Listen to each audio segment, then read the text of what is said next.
उसी के साथ जिंदल स्कूल, उन्होंने अपना स्कूल भी जो बिल्कुल प्लांट के साथ ही है वो भी उन्होंने खाली किया है, वहां भी बेड्स लगाए जा रहे हैं। तो इस प्रकार से बेड्स की संख्या बढ़ रही है हर जिले में। हमने कहा कि जितने सरकारी हमारी व्यवस्था उसमें जितने बेड्स बढ़ा सकते हैं वो बढ़ाइए। एसजीटी मेडिकल कॉलेज गुड़गांव में उन्होंने बेड बढ़ाने की बात कही है। वेदांता ग्रुप 100 बेड का एक अलग से व्यवस्था गुड़गांव में वो कर रहे हैं। इस प्रकार सभी संस्थाओं की ओर से, सभी व्यवस्थाओं की ओर से बेड्स बनाने की एक जो हमको आश्वासन मिला है उसको हम एक प्रकार स्वीकार कर रहे हैं। और ऑक्सीजन भी अब जो हमारा 3 दिन पहले एक कठिनाई थी उस कठिनाई में से हम बाहर आ गए हैं। ऑक्सीजन का जो कोटा था हमारा 156 मीट्रिक टन से शुरू हुआ था, अब बढ़ते बढ़ते 282 मीट्रिक टन आज के लिए हमने रिलीज किया है। और मैं आशा करता हूं कि ये अब और आगे बढ़ने की संभावना भी है। हमने 400 मीट्रिक टन की एक रिक्वेस्ट केंद्र सरकार को भेजी है कि हमारे जिस प्रकार से केसेस बढ़ रहे हैं या पीक पर आ गए हैं, इतनी आवश्यकता हमको है। हमें ये भी पता है कि हमारे दिल्ली के आसपास के जितने भी हॉस्पिटल्स हैं रोड पर हैं, वहां हर शहर में 10 से लेकर के 40% तक पेशेंट दिल्ली से आए हैं, तो भी इलाज करना, इलाज देना ये हमारा दायित्व है। इसलिए हम उनको मोड़ेंगे नहीं, उनको भी हम देंगे, यानी एक प्रकार से उनको भी सहायता देंगे। लेकिन फिर भी इस ऑक्सीजन का कोटा बढ़ने के बाद हमारे पास पर्याप्त व्यवस्था है कि हम बेड्स पर ऑक्सीजन दे सकें। अभी आज भी हम रात्रि को बैठने वाले हैं 10 से 15 मीट्रिक टन की, और भी कोटा बढ़ाया जा सकता है, क्योंकि केंद्र से हमको एक संकेत मिला है कि जितनी ऑक्सीजन हम उड़ीसा से, जामनगर से ला सकते हैं उतनी इंफ्रास्ट्रक्चर के माध्यम से हमारे पास जो ट्रांसपोर्ट व्यवस्था है उसको बढ़ा रहे हैं, उसको लाने की हम कोशिश कर रहे हैं। साथ ही अभी तक घरों में जो लोग सिलेंडर की आवश्यकता होती थी, इंडिविजुअल्स वो लेके जाना चाहते थे, कल से उसकी भी ऐप हमने शुरू कर दी है। हर इंडिविजुअल, हर व्यक्तिगत तौर पर उसको घर के लिए ऑक्सीजन का सिलेंडर की आवश्यकता होगी तो उसकी भी रजिस्ट्रेशन हो रही है।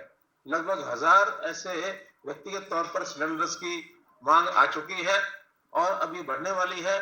उसको संस्थाओं के माध्यम से हम लोग और सप्लाई करेंगे घर घर। 150 संस्थाओं ने भी अपना रजिस्ट्रेशन कर लिया है। मैं समझता हूँ सुचारू व्यवस्था से हम आगे बढ़ेंगे तो निश्चित रूप से लोगों की सुविधा को ध्यान में रखते हुए, उनकी आवश्यकता को ध्यान में रखते हुए उसको पूरा करेंगे। एक और एक जिसको कहना चाहिए इस समय की एक महती आवश्यकता जो ध्यान में आ रही है, अभी तक शहरों में ही ये ज्यादा फैला हुआ था कोविड। कोरोना के फैलाव का अब पिछले 3 दिन से इंडिकेशंस आ रहे हैं कि गांव में भी एक तेज गति से बढ़ने लगा है।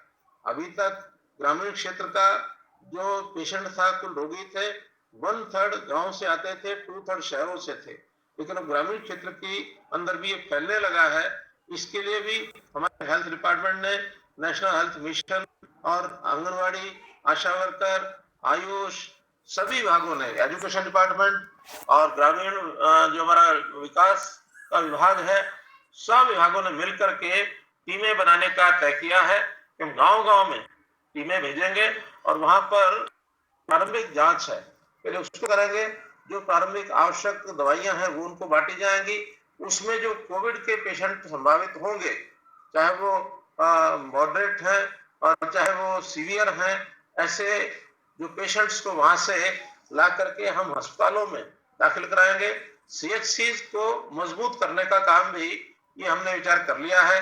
हर एक सीएचसी इसके अंदर भी ऑक्सीजन बेड्स हमारे लग जाए, इसके लिए हमने निर्देश दिया है। करनाल के जितने सीएचसीज हैं इनमें भी घरौंडा, इंद्री, गला, त्रावड़ी, नीलोखड़ी, असंध, कुंजपुरा, निसिंग, ये सभी 8 के 8 सीएचसीज, इनमें भी ऑक्सीजन के बेड्स लगा दिए गए हैं। आज से ऑक्सीजन वहां देना प्रारंभ कर देंगे। मैं समझता हूँ निशांत जी, आज से ऑक्सीजन पहुंच जाएगी वहां। सर परसों तक सर हम इसको चालू कर देंगे सर। असंध में आज शुरू हो गया है sir already 10 bedded, total 30 bedded है, 20 एक अमर हॉस्पिटल है और 10 असंध सीएचसी। बाकी जो 7 बच गई असंध को छोड़ के उसमें परसों तक हम सर, परसों सुबह तक हम इसको फंक्शनल कर देंगे। बहुत अच्छा। हर एक सीएचसी में ऑक्सीजन बेड जरूर हो जाने चाहिए, क्योंकि ग्रामीण क्षेत्र में अगर ये व्यवस्था आगे मानो करनी है तभी गांव के लोगों को उसका लाभ मिल सकेगा। हमारे एसीएस हेल्थ बैठे हैं, मैं इनसे भी निवेदन करूंगा कि ग्रामीण क्षेत्र के अंदर जितनी सीएचसी उस सब में 5 से 20 बेड जितनी भी यहाँ व्यवस्था है, जितने सिलेंडर हमको उपलब्ध होते हैं वो पहुंचा दें। और मैं समझता हूँ ऑक्सीजन हमको हमारे पास पर्याप्त है, कोई कठिनाई नहीं आएगी, हम उनको दे पाएंगे। तो इन सब बातों को ध्यान में रखते हुए हम इस बीमारी से छुटकारा पाने के लिए सब लोग मिलकर के प्रयत्न करेंगे तो निश्चित रूप से हम इसमें जीतेंगे। एक प्रिवेंटिव मेजर्स के नाते से जैसे वैक्सीन है, वैक्सीन भी जितनी हमको उपलब्ध हो रही है वो भी तेज गति से, जितने केंद्र हैं 1800 केंद्र हमारे हैं जहाँ वैक्सीन टीके लगाने का इंतजाम किया गया है, उनमें भी प्रतिदिन अभी कभी 50,000 से लेकर 1 लाख के बीच में जितनी वैक्सीन उपलब्ध होती है उतने हमारे वैक्सीन के टीके लग रहे हैं। लगभग 43,000 टीके, सभी 43 लाख टीके 18 वर्ष से लेकर 45 तक और 45 से ऊपर, ये 2 बैच अलग अलग हैं, इन सबको टीके लगाए जा रहे हैं। बहुत जल्दी हमको 3 लाख 3.5 लाख की जो केप इंजेक्शन की और मिलने वाली है, तो उसके अंदर और खास करके जो फ्रंट लाइनर्स हैं, जो ऐसे सरकारी कर्मचारी जिनको फील्ड में जाके काम करना पड़ता है, उनको भी प्रायोरिटी से इसमें इंजेक्शन लगाए जाएंगे। 20% कोटा उनके लिए हमने इसलिए रखा है ताकि कोई भी विभाग के लोग जो एसेंशियल सर्विसेज दे रहे हैं, चाहे वो म्यूनिसिपैलिटी के लोग हैं, चाहे पुलिस के लोग हैं, अथवा मीडिया के लोग हैं, या हमारे पावर डिपार्टमेंट के लोग हैं, जो फील्ड में काम करेंगे, या जो हमारी 80,000 टीमें बनने वाली 8,000 टीमें जो बनने वाली हैं, इन 8,000 टीमों में लगभग 40,000 एम्प्लॉइज ये इसके अंदर लगने वाले हैं। ऐसे सब लोगों को प्रायोरिटी पर हम ये जो वैक्सीनेशन का इंजेक्शन ये प्रायोरिटी पर लगाएंगे फील्ड में, ताकि निर्भीक होकर के, निर्भय होकर के ये सब लोग काम कर सके। तो मित्रों, इस बीमारी से छुटकारा पाने के लिए चाहे प्रिवेंटिव हो चाहे क्यूरेटिव हो, हर प्रकार की काम करने के लिए हमको सबको तैयार रहना है। सरकार इसमें अपनी ओर से पूरा जो भी काम कर सकते हैं वो सब कर रहे हैं। फिर भी इतनी बड़ी बीमारी है, इसमें केवल सरकार के सारे नहीं बल्कि सामाजिक संस्थाएं, प्राइवेट इंस्टीट्यूशन, सबको मिल करके और इसके लिए काम करना होगा। यही मेरी आपसे अपील है। बहुत बहुत धन्यवाद। हम लोगों ने इसमें एक विषय और भी किया है कि जो गरीब लोग हैं उनकी आर्थिक सहायता के लिए भी 3 स्कीमें हमने दी हैं।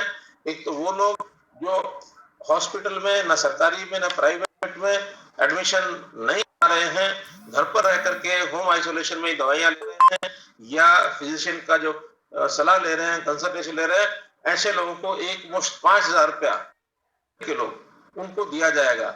इसलिए बीपीएल का कार्ड पॉजिटिव आने के बाद उनको अपना देना होगा।